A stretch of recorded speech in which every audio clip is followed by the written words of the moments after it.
Start किया था math में, हमने टाइम एंड वर्क खत्म कर लिया है। देन उसके बाद परसेंटेज स्टार्ट हुआ था, 2 क्लासेस हो चुकी हैं और तीसरी क्लास है परसेंटेज की। कल हमने रेट के कुछ क्वेश्चंस किए थे जो परसेंटेज में रेट के ऊपर क्वेश्चंस होते हैं। आज हम कुछ रेशियो के ऊपर क्वेश्चंस करेंगे, ठीक है। एक क्वेश्चन आपके सामने बोर्ड पे लिखा है, यदि x का 15% y के 20% के बराबर हो तो x रेशियो y क्या होगा। इंग्लिश में बोल देता हूँ, if 15% of x is equal to 20% of y, then what is the ratio between x ratio y। ठीक है, इस क्वेश्चन को करने के दो तरीके हैं, ठीक है। या तो आप जो क्वेश्चन ने बोला है आप एज इट इज लिख दीजिए, या मैं डायरेक्ट बताता हूँ कैसे कर लीजिए, ठीक है। सॉल्यूशन देखिए, जो क्वेश्चन ने बोला वही लिख देते हैं, सिंपल सिंपल। x का मैथ में का या ऑफ, इसका मतलब होता है मल्टीप्लाई। 15% इज इक्वल टू, क्योंकि बराबर बोला है मुझे, is equal to 20% of y।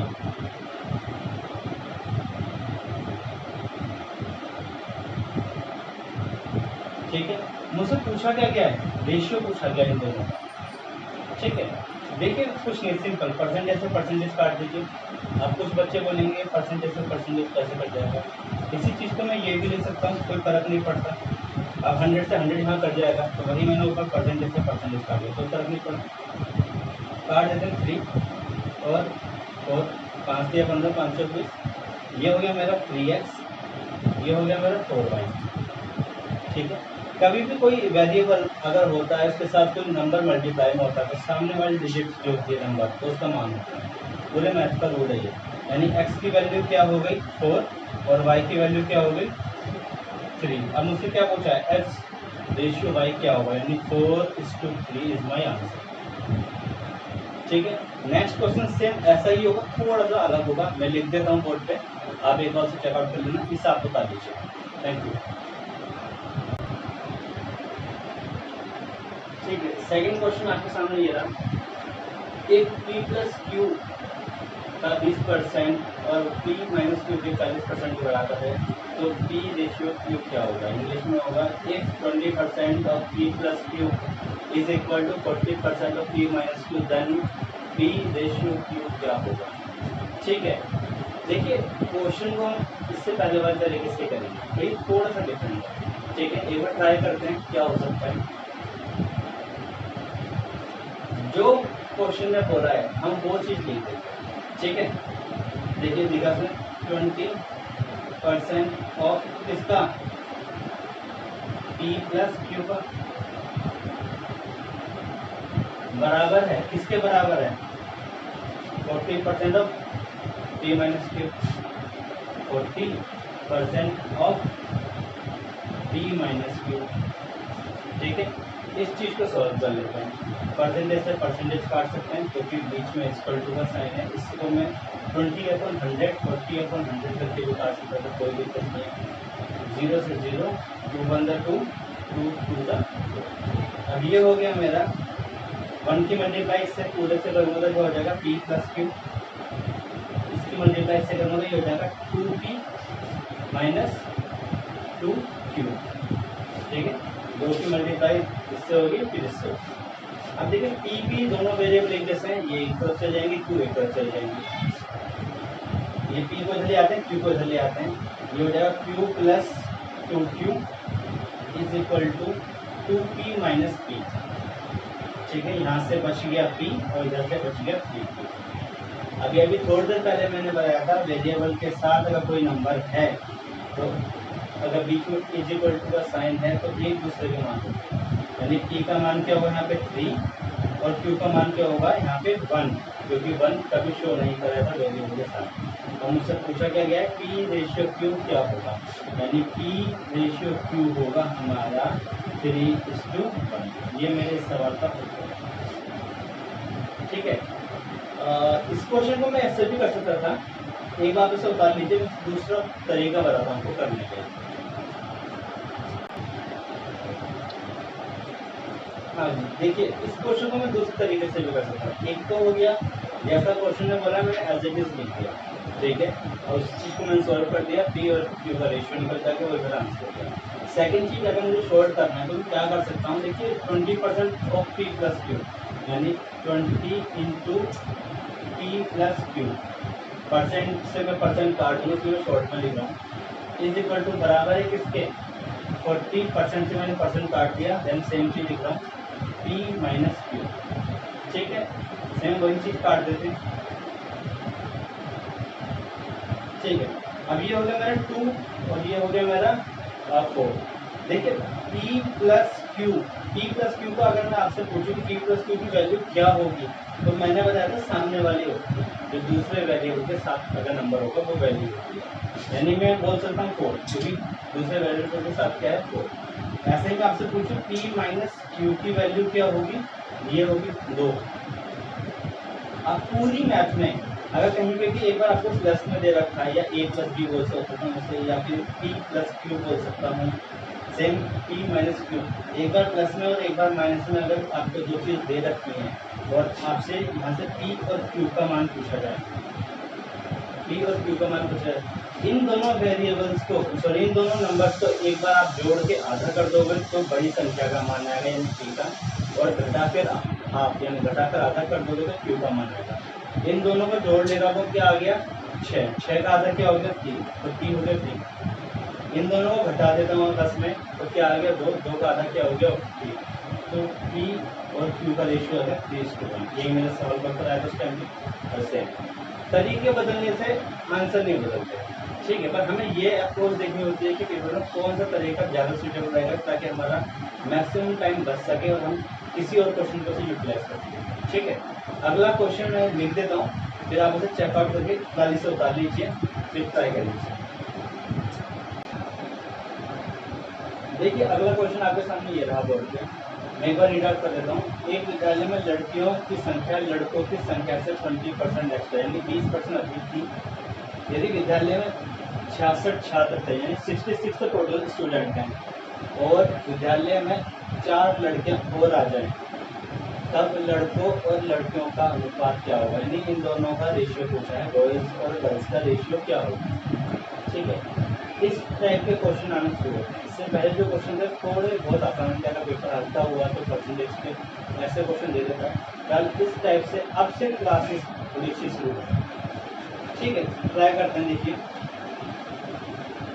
देखिए मुझे क्या दिया है, बॉयज़ और गर्ल्स इनका रेशियो, और हाँ एक चीज़ और, एंड में आपसे पूछा क्या गया है बॉयज़ और गर्ल्स, ऐसा भी हो सकता है आपको गर्ल्स और बॉयज़ का रेशियो पूछ ले।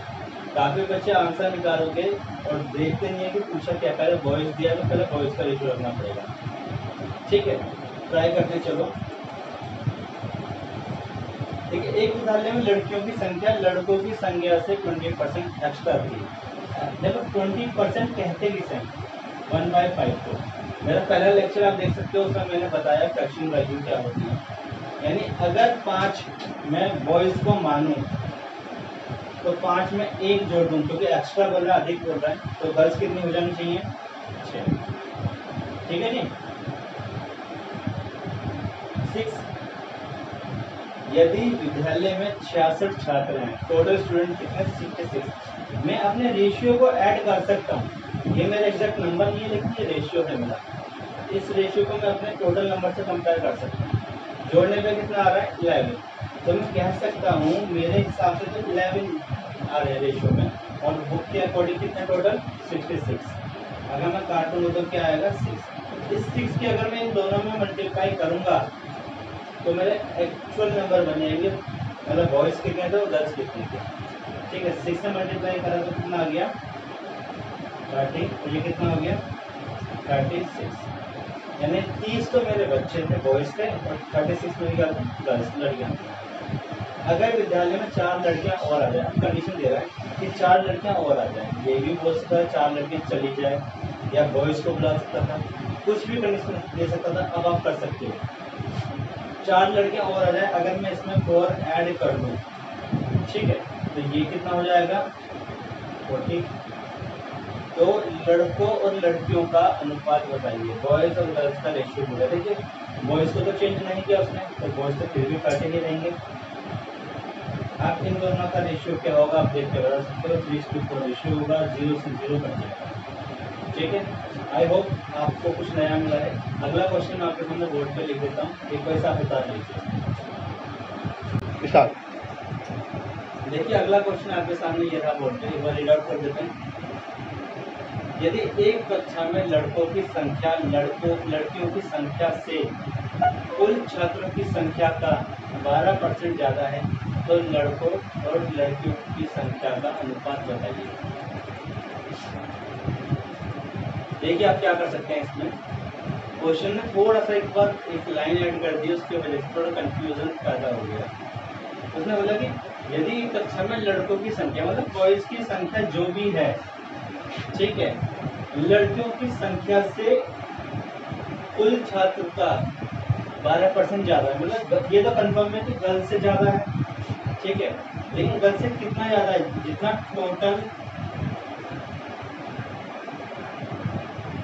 टोटल का 12% से ज़्यादा है, ठीक है, टोटल के 12% से ज़्यादा है तो लड़कों तथा लड़कियों की संख्या का अनुपात बताइए। ठीक है, यहाँ पे मुझे कोई भी नंबर नहीं दिया, कुछ भी नंबर नहीं दिया, बताइए मैं कैसे करूँ। ठीक है, अब देखिए इस क्वेश्चन करेंगे कैसे, जब कभी भी कोई नंबर ना दिया जाए मैथ में तो आप 100 मान के सॉल्व कीजिए, और परसेंटेज हम वैसे भी कर रहे हैं तो परसेंटेज मैंने आपको बताया कि 100 बहुत इंपॉर्टेंट नंबर है, क्योंकि परसेंटेज हर चीज़ हम 100 पे निकालते हैं। ठीक है, देखिए मानता हूँ अगर मैं टोटल नंबर में मान लूँ क्लास में 100 बच्चे थे, ठीक है जी, क्लास में कितने बच्चे थे 100। अब ये तो कंफर्म है कि कुल का 12%, टोटल का 12% जो है बॉयज एक्स्ट्रा है। अगर मैं टोटल का 12% निकालूंगा तो 100 का 12% आया 12। 100 ऐसा नंबर है जिसपे आप कितना भी परसेंट निकालिए खुद आ जाता है, ठीक है, 12। अब देखिए 12% तो बॉयज एक्स्ट्रा है, ये तो कंफर्म हो गया। बच्चे कितने, 88, कितने बच्चे 88। अब ये 88 जो है ना, इनमें बॉयज और गर्ल्स में बराबर बांट देते हैं, ठीक है, यानी 44 बॉयज हो गए, 44 गर्ल्स हो गए, ठीक है। अब एक बार क्वेश्चन रीड आउट करते हैं, क्या हम सही जा रहे हैं। यदि कक्षा में लड़कों की संख्या लड़कियों की संख्या से कुल छात्र की संख्या का 12% ज़्यादा, यानी 100 का 12 हुआ 12। अगर इसमें मैं 12 जोड़ दूँ, क्योंकि मुझे क्वेश्चन में बोल रखा है ज़्यादा है, तब लड़कों और लड़की की संख्या का अनुपात बताइए। हो गया क्वेश्चन सॉल्व। ये मुझे टोटल हो गया मेरा 56, ये टोटल 44 ही है। ये मुझसे रेशियो पूछा गया है, अगर कटता है तो काट दीजिए।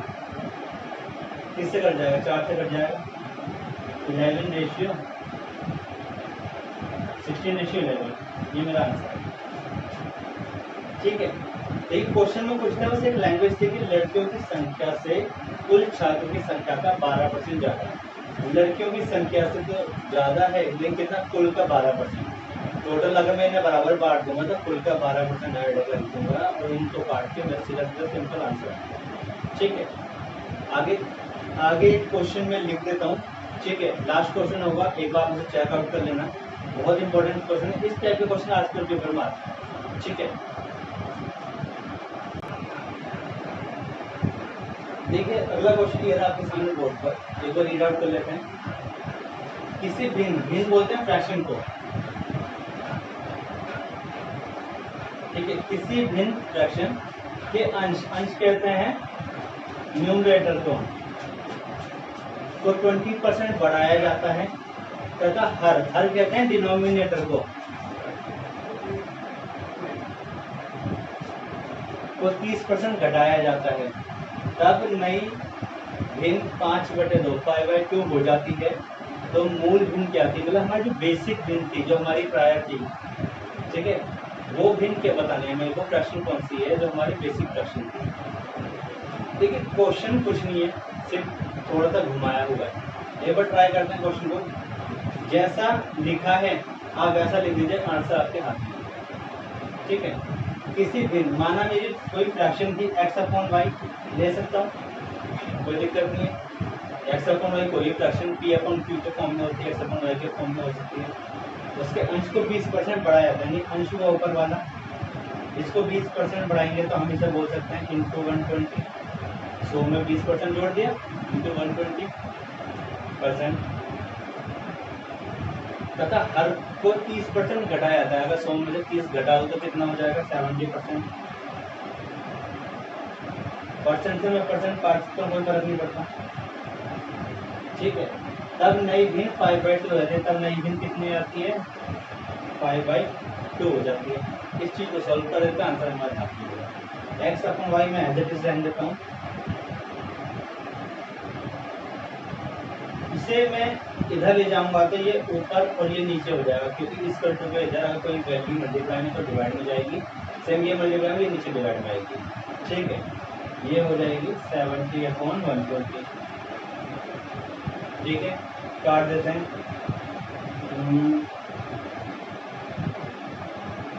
सही है, कितना है आंसर 35/24। तो यही इस सवाल का मेरा उत्तर है। ठीक है, कल हम क्वेश्चंस करेंगे कुछ रेट के ऊपर आते हैं। इस तरीके से क्वेश्चन होते हैं कि एक आदमी 10 रुपए में इतने के दर से कितना सामान दे सकता है। तो उसमें कुछ भी क्वेश्चन आता है, लाइक एग्जाम्पल देता हूँ कि 100 रुपए में पहले 3 किलो चीनी आती थी, अब 3 रुपए में 3 किलो चीनी आती है, तो कितने % रेट कमी हो गई। इस तरीके के कुछ क्वेश्चन होते हैं, हम उन क्वेश्चन को नेक्स्ट क्लास में करेंगे। आज के लिए थैंक यू। अगर आप मेरे चैनल पर नए हो तो प्लीज़ लाइक एंड सब्सक्राइब कर सकते हो। And thank you, all the best.